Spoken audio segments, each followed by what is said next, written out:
Buenas, ¿cómo les va? Estamos acá con Juan Luis González, periodista, escritor, biógrafo, ¿eh? Y autor de El Loco, un libro que, si no me equivoco, Juan, fue un rotundo éxito, por lo menos yo lo escuché por todos lados. Así que nada, un placer tenerte, Juan, y gracias por venir.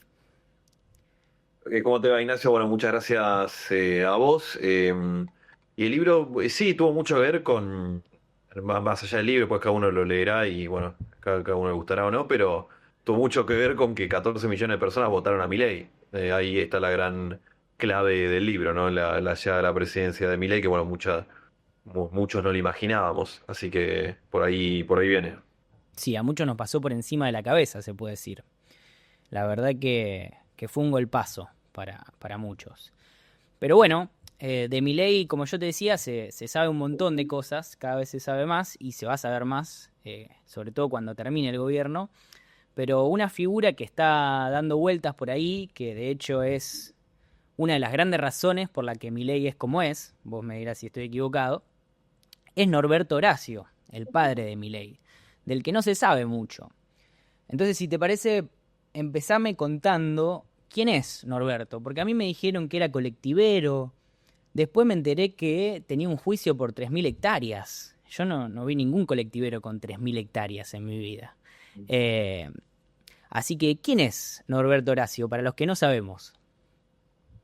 Lo primero que hay que decir, porque su hijo es presidente de la nación, es que Norberto Horacio Milei, antes que todo, es un padre realmente muy terrible, muy violento. Hay mucho de la vida de Milei, no me animo a decir todo, ¿no? Pero mucho de la vida de Milei y política e ideológica que está muy tenida por esos años tan terribles. El padre era alguien que golpeaba a Milei de chico. Hay algunas escenas ahí muy impresionantes que Milei ha contado. La Malvinas es la más famosa. Lo torturaba psicológicamente, o sea, no solo lo golpeaba, sino que le decía que era un inútil, un loco, palabra que primero le pone el padre, también pues le replican en el colegio. Y esa tortura física y psicológica se mantuvo entrados los años. Yo en el loco cuento cuando el padre, cuando cumple Milei 30 años, le regala el departamento en el Abasto, que vivió incluso ya justo antes de ser diputado. Y cuando le regala las llaves, le dice: Te lo regalo porque vos sos un inútil que nunca te lo vas a poder comprar solo. Bueno, hay mucho de la vida de Milei que se cruza por ahí. Bueno, de hecho, ahora acabo de sacar otro libro, de La Fuerza del Cielo, que arranca con la primera vez que Milei tiene una aparición mesiánica, mística, que es cuando a los 11 años lo estaba golpeando el padre, la hermana se interpone para salvar al hermano, y una fuerza del cielo, literal, siempre que Milei habla de fuerza del cielo está hablando literalmente, baja del techo de la casa ahí en Villa Devoto sobre la hermana y bueno, le da el arrojo que necesitaba la hermana para sacarse padre de encima, y la primera aparición mística, pues mira que eso lo empieza a encajar, ¿no? En su cabeza. Entonces la primera idea es el tipo que forjó a Milei. La contracara más allá de lo que hacía el padre era que, lógicamente, si la vida de Javier era un infierno, puertas para adentro, en Villa Devoto, para afuera también, le costó siempre mucho relacionarse a ese joven Milei. Le hacía bullying en el colegio, no tenía pareja, y esto, lejos de ser un tema perdido en su biografía, yo creo que explica mucho del Milei presidente. El Milei que festeja los despidos, el Milei que te dice que si no te cortás un brazo, si no vendes un hijo, pues morite de hambre, y es un tema tuyo. Eh, el Milei anarcocapitalista, el Milei violento, el Milei solitario, está muy explicado por ese joven Milei, y quién, Norberto Milei, hizo que fuera su hijo. Así que hay mucho de eso, y perdóname si me fui un poco por las ramas. No, está perfecto. Es como la frase esta muy cliché que dice que el niño que no siente el calor de su tribu la quemará para sentir el calor o una cosa así. No sé cómo es, pero se entiende. Hay un trasfondo al Milei que tenemos hoy. Sin duda, no por justificarlo, ¿no? Porque la verdad que ya es grande y ya tiene responsabilidad por lo que hace, pero seguro que hay un trasfondo psicológico. Eh, Yo ahí siempre digo, imagino, Ignacio, vos pensás también en esta línea, y muchos pueblos no lo pueden escuchar, esta idea de ningún pibe nace chorro, que es la idea de que las condiciones materiales, o sea, ¿cuál es la idea atrás de esa frase? Que las condiciones materiales y familiares en las que nace una persona determinan quiénes son. No hay nadie que nazca intrínsecamente ni bueno ni malo, es la vida que te va llevando a eso. Bueno, con esa lógica, ningún pibe nace Javier Milei tampoco. Este Milei tan jodido, roto, violento que vemos hoy, bueno, está muy explicado por, dicho de otra manera, era muy difícil pensar que Milei no hubiera salido como salió Milei, teniendo en cuenta cómo fueron sus primeros 30 años de vida. Es una enormidad, digo, alguien que tuvo su primer amigo a los 35 años, su primera pareja a los 47 años, que pasó 13 Navidades y Año Nuevo con el perro encerrado, los dos solos. Bueno, no lo justificamos, ¿no? Ni hablar, pero hay que entender que no nace un repollo esta cosa, esta crueldad de Milei. Para nada. A pesar de la descripción de Milei, que quizás es más cercana, ¿tenemos algún testimonio de un tercero sobre quién era Norberto Horacio? Sobre quién es, sigue vivo. ¿Cómo nos lo describen los demás a Norberto? Más allá de la descripción de El Milei. último capítulo del Loco se llama Los pecados del padre, es un capítulo dedicado entero a Norberto, y ahí arranca hablando Eduardo Basílica, que es un abogado, profesor de la Facultad de Derecho de la UBA. Yo lo entrevisto ahí en eh, marzo de 2023, o en febrero, justo antes de cerrar el libro. Me acuerdo que fue uno de los momentos que más me impresionó a mí a la hora de hacer el libro, porque Basílica fue socio del padre de Norberto Milei entre el 2015 y 2020. Trabajaban para Tito Manzón, se llamaba, que era el dueño de la concesionaria más importante de Mitsubishi en Argentina, en Vicente López. Norberto Milei era quien se encargaba de mover la plata en negro de esa empresa, que era mucho negocio de autos se hace negro, la compra-venta de autos, bueno, tiene mucho en negro, y el tipo era quien movía, Norberto, era quien movía esa plata en negro. Después no, vamos a ir para atrás en su biografía, vamos a ver cómo esta idea de gambetear al Estado tuvo presente a lo largo de toda su vida. Pero me pareció muy impresionante que eh, pensemos que eso coincide, esos años coinciden con el Milei que crece en televisión y que era el mismo Milei que contaba cómo el padre, mucho de lo que conocemos de la relación tan terrible de Milei, de la vida tan terrible de Milei la contaba el propio Milei en la televisión. Entonces cuenta, Basílica lo cuenta en el libro, después también en la versión, si lo quieren escuchar, en la versión podcast que fue la adaptación que hicimos del libro con Anfibia y El País, Basílica habla ahí, y cuenta que en esos años, claro, en algún momento salía la charla, che, Norberto, tu hijo ayer contó en televisión que lo cagabas a trompada, ¿cómo es esto? Y el Norberto, y acá nos tenemos un atisbo a lo que fue la crueldad de Norberto Milei de chico, era alguien que sacaba pecho de la golpiza a su hijo que tenía 10 años en aquel momento y lo hacía en un entorno laboral, no es que estaba en el confesionario hablando con el psicólogo, hablando con su mejor amigo, estaba hablando con su socio de trabajo, no eran grandes amigos. Y sacaba pecho diciéndole sí, lo golpeaba porque era un loco, un irrespetuoso, no me hacía caso, y bueno, como bien merecido lo tiene. Entonces ahí algo de ese perfil tan jodido bueno, Eduardo un poco lo cuenta. Después hay otras versiones, o sea, la gente que lo conoció al padre, ya con Milei político, con Milei diputado, que es un momento además donde los Milei ya habían retomado relación, algo al menos. Lo que sé es que Javier va y viene con esa relación buena o mala con el padre. Ya es otra el vínculo. De hecho, una de las últimas notas que le hice yo a Milei, ya en el 21 en campaña, se pasó porque el día que le fuimos a hacer una nota en una recorrida de la Libertad Avanza en San Telmo, ya estábamos ahí, estaba toda la gente. Me acuerdo, de hecho, estaba Villarroel que se recontra calentó porque Milei sobre la hora avisó que no iba y casi que quería tirar el celular de la bronca que tenía. Y me acuerdo que ese día me llama Milei y me cuenta que me pide perdón, que no puedo a hacer la nota porque el padre se había caído intentando cambiar una rueda del auto y se hubo que llevarlo al hospital, tuvo un tiempo internado, o sea, como que iba y venía, pero ese Milei y ese Roberto Milei, ya aquellos años, muchos te lo pintan como alguien amable, cordial, afable, bueno, quizás eran los años, digo, pero mucha gente del espacio, él tuvo algún trato con el padre. No sé, capaz como mucha otra gente tiene varias caras, ¿no? Según en qué momento se le presente, ¿no? Pero hay muchos relatos de esta persona así tiránica y violenta con un niño que son difíciles de obviar. La edad blanda, sin dudas. Em, pero más allá del plano familiar, ¿qué conocemos de la vida laboral? ¿Cómo era él? ¿Cómo fue escalando? Si es que escaló. Porque a mí me dijeron al principio que era colectivero. Después yo me enteré que en realidad era un mega empresario con, con muchas hectáreas, con departamentos en Miami, con un juicio por evasión fiscal. qué de todo esto es cierto y con cuál, Norberto, nos tenemos que quedar, con el colectivero o con el empresario. ¿Cuál es el más cerca de la verdad, digamos? Ambas, depende en qué momento de la historia te pares, ¿no? A Milei, al presidente, le gusta contar la historia de eso, de un hombre trabajador, su padre, que trabajó toda la vida con un colectivo y después pasó a tener una empresa de colectivos y ahí suele cortar la historia. Mm. La historia real, la historia completa, es que Norberto Milei era chofer de la línea 21, que pertenecía a la empresa Teniente General Roca S.A., y en los arranques de los 90 esa vida de él de colectivero empieza a cambiar. Esto también es importante para entender en qué contexto se cría el hijo, ¿no?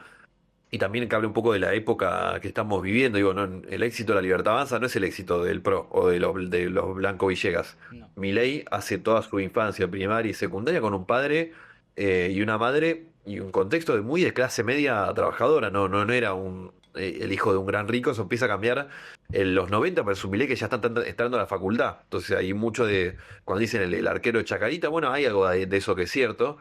Eso sí empieza a cambiar.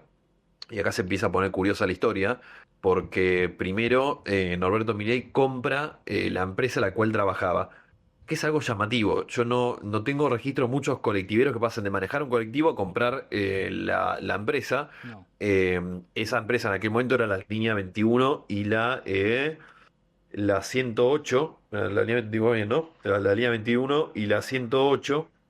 Y en esa década, estoy viendo el machete del libro, ¿eh? Y en esa década también compra Rocaraza S.A., que tenía la línea 31 a 146. O sea, antes de que termine en los 90 ya era un empresario del mundo del transporte importante, ¿no? Tenés 4 líneas de colectivos, cada línea colectiva tiene unos cuantos colectivos en su haber. Bueno, era un hombre importante. Hasta ahí con lo llamativo que puede ser el caso, es decir, bueno, un colectivero que se queda en lo suyo y lo que conoce y va creciendo. Ahora, lo raro empieza a pasar los primeros años de los 2000. Ahí él se convierte en presidente de Francisco Viedma S.A., que es una financiera. Dice la inscripción de Francisco Viedma S.A. en la FIP, incluye actividades de inversión en acciones, títulos, la actividad de corredores de bolsa, securitización, etcétera. En el 2007, acá viene la parte del campo, compró Buena Yunta S.A., dedicada a la explotación ganadera y agropecuaria, y en el 2008 el campo La Ponderosa, la firma La Ponderosa S.A., abocada al cultivo de algodón, trigo y maíz. Empieza a ponerse raro, porque es un tipo del transporte que de repente sabe de finanzas y a la vez se mete en el mundo del agro, una cosa medio extraña, Mm. y como si eso fuera poco, en el 2011 constituyó la inmobiliaria Graviar S.A., dice su inscripción en la FIP, compra, venta, permuta, alquiler, arrendamiento de propiedades inmuebles. Todo esto hay que tener en cuenta que, además, recordemos lo que nos contaba Basirca, que Beto era un especialista en mover la plata en negro. Entonces se abren grandes preguntas. Perdón, me olvidé de enero de 2007. La Carina pone neumáticos a Casuso SRL, que es algo que la plata la pone el padre. Y por si esto fuera poco, el 14 de agosto del 2008 la justicia lo condena por evasión de impuestos. Acá su hijo lo felicitaría, ¿no? Porque el hijo, incluso siendo presidente, dijo que Un héroe. es un héroe todo empresario que fuga. La justicia lo condena por no pagar impuestos en el 2002 y en el 2003. El monto que no había pagado era 100.000 pesos, más una omisión del 20%, que daba un total de 118.000 pesos con 118.560 pesos, ¿no? Que cuando se escribió este libro, habría que hacer la cuenta hoy, esto se cerró en marzo del 23, eran 11 millones de pesos, por lo cual, de deuda, ¿no? Por lo cual, hoy, a ojo, te diría, estamos hablando de, no sé, 30 millones de pesos más o menos, Sí. que es un número importante, ¿no? Y esto es lo que la justicia encontró y lo condenó. Sí. Si esto fuera poco, también en el 2021 le inician 2 demandas a Norberto Milei por 2 offshore que tiene Horacio Norberto Milei en el país de Estados Unidos. Son 2 offshore radicadas en Miami. Una creada el 14 de enero del 2015, Alcari Investment LLC. Alcari, uno puede suponer que Alcari, Cari es por Karina y Al es de Alicia. Y el 20 de septiembre del 2019 crea Alcanor Investment LLC, que uno puede suponer que Alcanor es Alicia, Karina, Norberto, ¿no? Los nombres de los tres. En ese Falta un momento nombre ahí. Javier no tenía. Exacto, Javier en ese momento no tenía relación con la familia. Y cuando se cerró este libro tenía dos demandas del Italbank International Inc. Del 2021 que buscaban ejecutar una hipoteca en el condominio de la dirección 4010 South Ocean, que estaba a nombre, una dirección a nombre de Alcari y de Horacio Norberto Milei, y también otra el 30 de marzo de ese año de Invictus Residential Puller LC, también por lo mismo, por ejecuciones hipotecarias de bienes inmuebles. Bueno, toda una gran serie de preguntas. Una más, perdón. Alcari vendió el 18 de marzo del 2022, días antes de que los Milei dejaran de estar en el directorio. Esto todo es información oficial. Una casa en Miami a $620.000. Eh, Una Me casita. acuerdo cuando estaba haciendo el libro, es una plata. Cuando estaba haciendo el libro, la gente de Milei me daba la explicación en off de que toda esta plata era la jubilación, entre comillas, que el padre había vendido los campos, había vendido todas sus acciones, ¿no? Un hombre ya muy mayor que no estaba en condiciones de trabajar, y todo eso lo había puesto en formato offshore afuera del país, y esto sería esto. Aparte de esto, los padres tienen dos pisos en las torres de Vicente López, donde al menos oficialmente sigue viviendo Karina Milei, unas torres muy exclusivas en Vicente López. Lo que ya te empieza a dar una cosa muy lejana a esta idea del colectivero trabajador que no dormía y no descansaba de sol a sol, que vende Javier Milei. Sí, de hecho, como vos decías, esta es una derecha muy popular. Distinto a lo que pasó en el 2015 con Mauricio Macri, que quizás era más representativo de Recoleta o de Palermo, este es un gobierno que si bien no es para el pueblo, es por el pueblo. Fue votado por los sectores populares, sin dudas. Por eso lo que más le Bueno, molesta al gobierno, y por lo mismo que el Gordo Dan salió a decir hace poco que la Libertad Avanza no era un movimiento racista, como muchos de los militantes de la Libertad Avanza piensan que es, sino que lo quieren hacer pasar por un peronismo quizás, un movimiento popular de derecha. Por eso siempre molesta que se hable del padre de Milei, porque termina por destronar esta idea de que Karina era una pastelera, que ahora es casi una primera dama, que el padre de Milei era un colectivero. Un discurso que yo mismo, como que soy de la vereda de enfrente, me comí entero. No sé si te pasó a vos, hasta que uno empieza a investigar. Em, bueno, a mí lo que literalmente me enganchó con la Libertad Avanza fue que cuando fui al primer acto de este espacio en el 2021, que llegué medio rebote, o sea, medio porque tenía un rato, era cerca acá yo estoy en Flores, estoy en Amboedo. Me impresionó profundamente. Yo esperaba encontrarme algo para un estereotipo erróneo. Ujú. Esperaba encontrarme algo parecido al mundo pro en ese acto, llevándolo al estereotipo de nuevo erróneo, pero al estereotipo. La señora Recoleta con la mucama que protesta por los dólares para irse a Miami.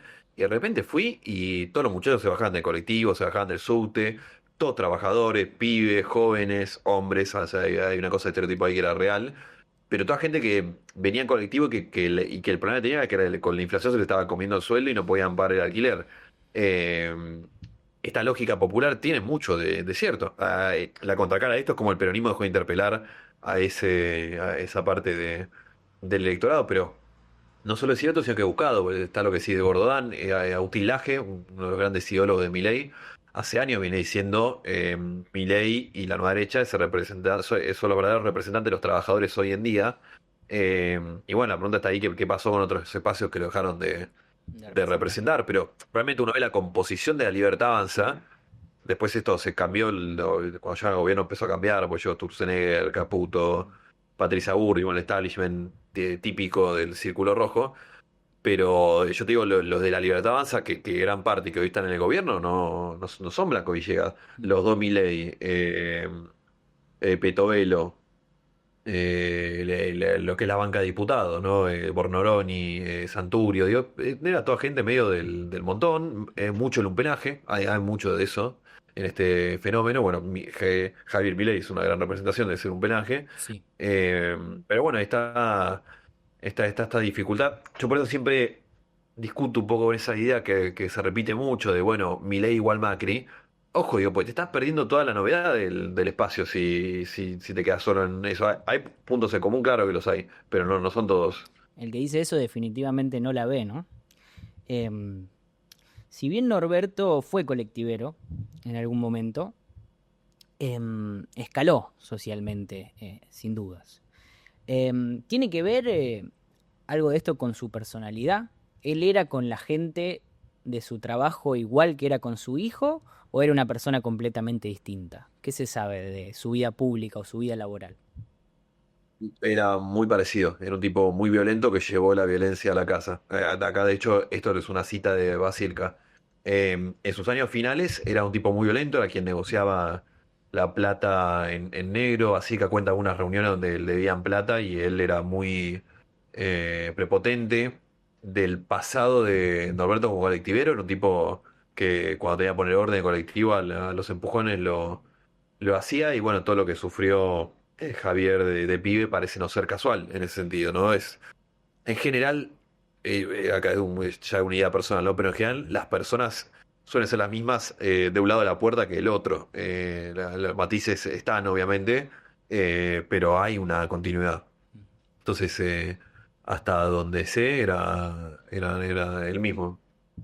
No era el típico padre que llegaba con la violencia a casa, sino, bueno, el típico, el estereotipo malo, ¿no? Pero si no lo ejercía la violencia en todos los aspectos de su vida, parece. Eh, Sí, y además un padre ausente. Me pasaba a hablar con compañeros de Milei del Copelo, que decía que, bueno, cada tanto la veían a la madre, también el Copelo fue Karina. Pero dice, al padre nadie jamás lo vio ni una sola vez, o al menos no tenían recuerdo de eso, ¿no? Que unida también es medio que machea con lo que Milei solía contar, que el padre ni siquiera estaba en Navidad ni en Año Nuevo en la casa.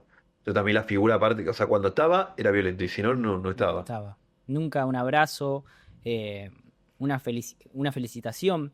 ¿Qué pensará ahora Norberto de que su hijo alcanzó el máximo escalón social? Es presidente de la nación. Es una gran pregunta, como tantas preguntas que hay en el mundo Milei, que lamentablemente no podemos contestar porque solamente hablan con entretenedores amigos, no quiero decir periodistas porque creo que no merecen el calificativo. Entonces no, es muy difícil de saber.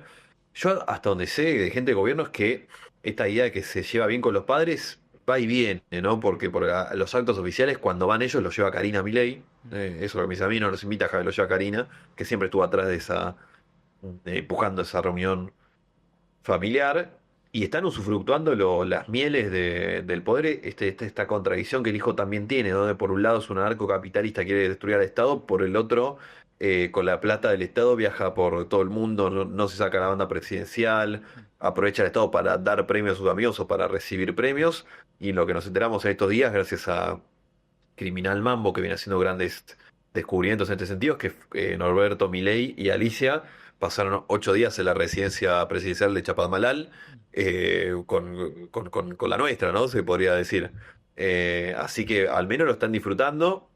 Suelen aparecer algunos actos, la parafernalia estatal les está gustando. Después, no sé, los padres son muy mayores, y tuvieron algunos achaques. Bueno, mira, algo que te da la pauta de que la relación con Javier no es tan idílica como parece, es que en el 24, en el primer año de gobierno de Milei, ambos padres estuvieron internados. No me acuerdo exactamente los achaques, pero Milei no fue ninguna vez. O sea, tampoco hay un gran amor ahí.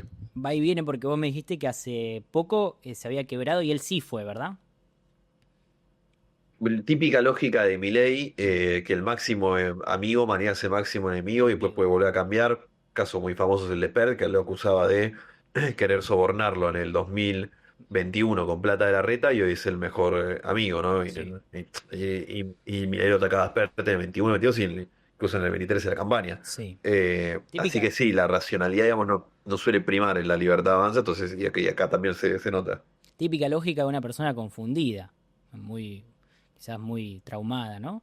O demasiado convencida, que ese es creo el problema que tiene Milei. Está demasiado convencido. También. Sí, se cree mucho su propia historia, es verdad. Vos me dijiste que la que lo lleva a los actos, tanto al padre como a la madre de Milei, es Karina. ¿Ella tiene una relación cercana con los padres o es parecida a la que tiene Javier? No, ella nunca cortó, la relación siempre fue muy cercana. Ahí calculo que habrá actuado de rebote, por decirlo de una manera, esta idea que claramente la bronca, la bronca no, el objetivo de la violencia intrafamiliar era Javier, no era ella. Y que ella no tampoco desarrolló o sí, vamos a decirlo de otra manera, desarrolló habilidades sociales que el hermano no. Entonces siempre hubo ahí una relación.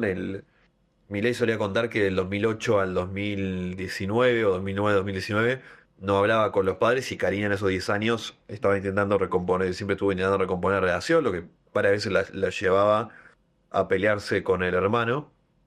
Los padres le ayudaban a Karina a llegar a fin de mes, como también le ayudaba Javier. Entonces, bueno, y de hecho eso vive en el complejo del C. Vicente López. Esos son dos edificios, Karina está en uno, los padres en otro. Ujú. Entonces sí tiene una relación mucho más cercana y siempre la tuvo. No, no quiero irme por las ramas hablando de Karina, pues no sé cómo estás vos de tiempo, pero esto que mencionás, que Karina no era el objetivo de la violencia del padre, pero sí actuaba como un contenedor de Javier, ¿verdad? Como él la describe como una especie de ángel en alguna que otra entrevista, si no me equivoco, como alguna figura protectora. Exacto. Hay muchas cosas, pues, el libro nuevo que va en ese sentido, hay muchas cosas que parecen metafóricas, no lo son. Cuando Milei habla de fuerza del cielo son literales. Cuando Milei dice, y lo cito textual, casi que no es humana, es uno de los 10 seres con mayor desarrollo espiritual del mundo. Es Moisés, es mi ángel guardián, y me estoy olvidando de unas cuantas. Mm, No está siendo metafórico. no. Hay una contención emocional, espiritual y tiene un rol central en la comunicación mística que tiene Milei. Una de las novedades del libro de este el nuevo es que encuentro y publico el currículum esotérico de Karina Milei, donde ella, entre las habilidades que decía tener, una era la canalización angelical, que es literalmente la capacidad de comunicar a uno con ángeles o con Dios o con seres muertos. Eh, entonces sí, ahí se cruza todo, se cruza lo espiritual y también lo práctico. Esto es medio complejo, ¿no? Pero el presidente de la nación carece de algunas habilidades que cualquier humano adulto promedio tiene. Por ejemplo, Karina se encargaba de pagarle las cuentas, de manejarle la agenda, de arreglar las entrevistas, era la secretaria, le llevaba comida a la casa, porque Milei en un momento dejó de tener cocina en la casa. Victoria Masi, en el libro que hizo de Karina, está muy bueno, cuenta que Karina a veces le cortaba la comida. Entonces también ocupa en el mundo de la gente que tiene problemas de salud mental, no vamos a correr a mi ley acá, pero se llaman los sociabilizadores, ¿no? Esta gente que intermedia entre la persona con problemas y el mundo real. Bueno, Karina ocupa un poco de ese rol y por eso también es muy central en el gobierno. O sea, Karina trata a la libertad avanza y al gobierno como si fuera una extensión del hermano, por eso lo monopoliza.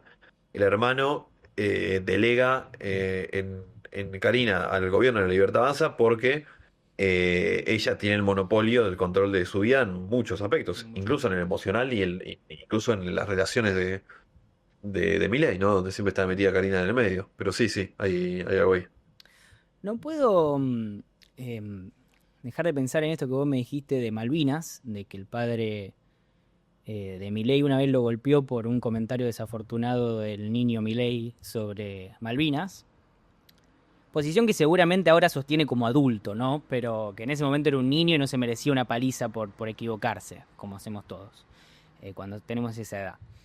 Pero da la sensación de que quizás el padre de Milei piensa distinto sobre la política, sobre la geopolítica de este país que el hijo.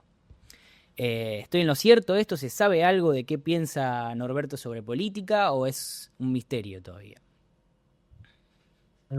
Creo que alguna vez Milei contó como que son liberales clásicos, pero algo así medio por arriba. el único hecho así contundente que tenemos es ese, pero tampoco sé si es un ultranacionalista o si estaba embriagado en el contexto del clima de época. Sí.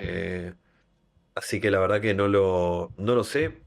Nunca, o al menos hasta donde sé, nunca fue una persona extremadamente politizada, ni militó, ni participó en ningún espacio político. Así que tampoco te podría decir. Da la sensación de un hombre más de negocios, más interesado en lo material y en el dinero que en la política. No, aparte, el violento es violento porque es violento. No porque yo escucho muchos compañeros tratar de justificar la violencia que sufrió el presidente y me parece. Yo entiendo la bronca, el momento, todo lo que nos está pasando, pero me parece que no es por ahí. Volviendo a Norberto, ya hablando de lo último que le pasó y que le está pasando, yo escuché y de hecho hicimos un video sobre un juicio que tuvo hace poco con unas tierras, con que hubo ahí metido pueblos originarios. ¿Tiene esto que ver con su negocio ganadero? ¿Qué me puedes decir de eso? Entiendo que es el mismo lugar, estamos hablando de lo mismo, estos campos que tenía él en Santiago del Estero, que empiezan un programa jurisdiccional y los termina cediendo. Ahí la tengo medio, no te quiero fallar, la tengo medio en el aire la historia. Me acuerdo de eso, de Santiago del Estero, eran estas empresas, y las terminas siguiendo y tengo la idea que algún negocio hizo, pero desconozco los detalles, la verdad. Y por último te quería preguntar, porque escuchamos que tiene algunos problemas de salud. ¿Cómo está Norberto hoy 2025? Abril, si no me equivoco, sí, 30 de abril. ¿Cómo está Norberto? ¿Está bien? ¿Está íntegro o ya está más para el otro lado que para acá? No, entiendo que tiene achaques y es una persona mayor, si no me confundo, está bordeando los 80 años, que estuvo en el 2021, estuvo un tiempo internado por este accidente, en el 24 también estuvo un tiempo internado. A pesar de eso, digo, debe estar bien, tuvo 8 días vacacionando en Chapadmalal, ahora en enero, a fin de enero de este año, entonces al menos puede ir hasta Chapadmalal y volver y va.